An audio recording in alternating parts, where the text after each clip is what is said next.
Assalamualaikum warahmatullahi wabarakatuh. Kami di sini akan menjelaskan mata kuliah pendidikan karakter tentang strategi mengembangkan ruang kelas berkarakter yang disusun oleh Juni Aji Ramansyah, Rahmat Naufal, dan Sally Pramudita Andini. Strategi pengembangan ruang kelas yang berkarakter. Yang pertama yaitu pengelolaan kelas. Pengelolaan kelas dalam bahasa Inggris diistilahkan sebagai classroom management. Itu berarti istilah pengelolaan identik dengan manajemen.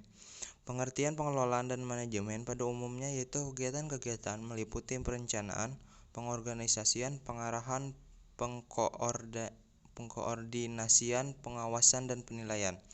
Yang kedua yaitu ciptakan lingkungan yang kondusif. Yang perlu diperhatikan dalam menyukseskan pendidikan yang berkarakter di kelas adalah lingkungan yang kondusif akademik, baik secara fisik maupun non-fisik. Lingkungan yang aman, nyaman, dan tertib dipadukan dengan optimisme dan harapan yang tinggi serta kegiatan-kegiatan yang terpusat pada peserta didik merupakan iklim yang membangkitkan nafsu gairah dan semangat belajar. Iklim yang demikian akan mendorong terciptanya masyarakat belajar di sekolah karena iklim belajar yang kondusif merupakan tulang punggung dan faktor mendorong yang dapat memberikan daya tarik tersendiri bagi proses belajar. Sebaliknya, iklim belajar yang kurang menyenangkan akan menimbulkan kejenuhan dan rasa bosan. Lingkungan yang kondusif antara lain dapat dikembangkan melalui berbagai layanan dan kegiatan sebagai berikut. 1. Memberikan pilihan bagi peserta didik yang lambat maupun cepat dalam tugas pembelajaran. 2. Memberikan pembelajaran remedial bagi peserta didik yang kurang berprestasi.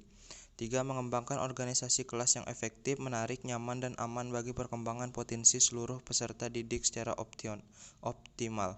Yang keempat, menciptakan kerjasama saling menghargai, baik antara peserta didik maupun antara peserta didik dengan guru. 5. Melibatkan peserta didik dalam proses perencanaan belajar dan pembelajaran.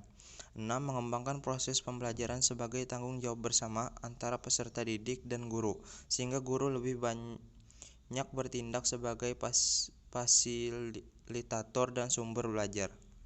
Saya akan membacakan materi tentang mewujudkan guru yang dapat ditiru. Guru adalah sosok yang dapat ditiru karena guru merupakan faktor penting yang besar pengaruhnya, bahkan sangat menentukan berhasil tidaknya peserta didik belajar. Guru sebagai pengganti peran orang tua di sekolah perlu memiliki kesadaran, kepahaman, kepedulian, dan komitmen untuk membimbing peserta didik menjadi manusia soleh dan bertakwa.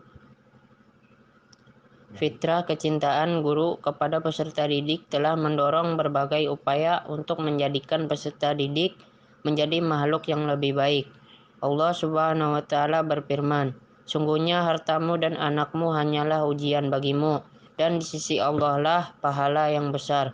Quran Surah At-Takhabun ayat 14-15. Guru sebagai fasilitator setidaknya harus memiliki 7 sikap seperti yang didefinisikan oleh Rogers dalam Knowledge 1984 sebagai berikut. 1. Tidak berlebihan mempertahankan pendapat dan keyakinannya atau kurang terbuka.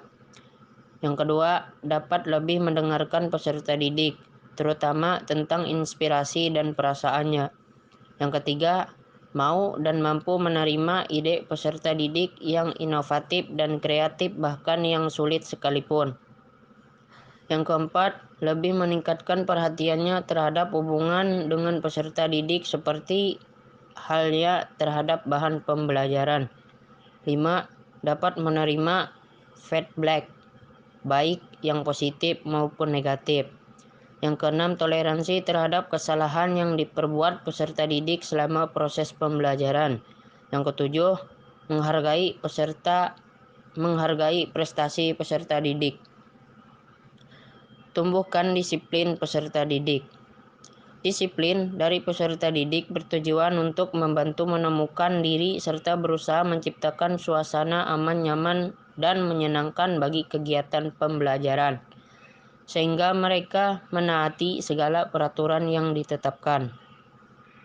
Memerhatikan pendapat Reisman dan Paine dapat dikemukakan 9 strategi untuk mendisiplinkan peserta didik sebagai berikut. Yang pertama, konsep diri. Yang kedua, keterampilan berkomunikasi. Yang ketiga, konsekuensi logis dan alami. Yang keempat, klarifikasi nilai. Yang kelima, analisis transaksional. Yang keenam, terapi realitas. Yang ketujuh, disiplin yang terintegrasi. Yang kedelapan, modifikasi perilaku. Dan yang terakhir, tantangan bagi disiplin. Adapun unsur-unsur pengembangan ruang kelas berkarakter antara lain yaitu sebagai berikut. Yang pertama, guru. Yang kedua, peserta didik. Dan yang terakhir, proses di dalam kelas.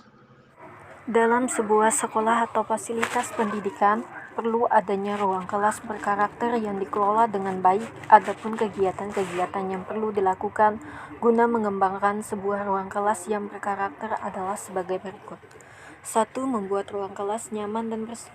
2. Mengatur tata letak perabotan sebaik mungkin. 3. Membuat situasi kelas tenang dan nyaman. 4.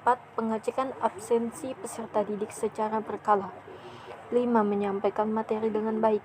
6. Memberikan tantangan. 7. Membuat kelompok diskusi. 8. Mengajak peserta didik berinteraksi. 9. Menggunakan sarana dan prasarana sekolah yang modern. 10. Memberikan penghargaan atau hadiah.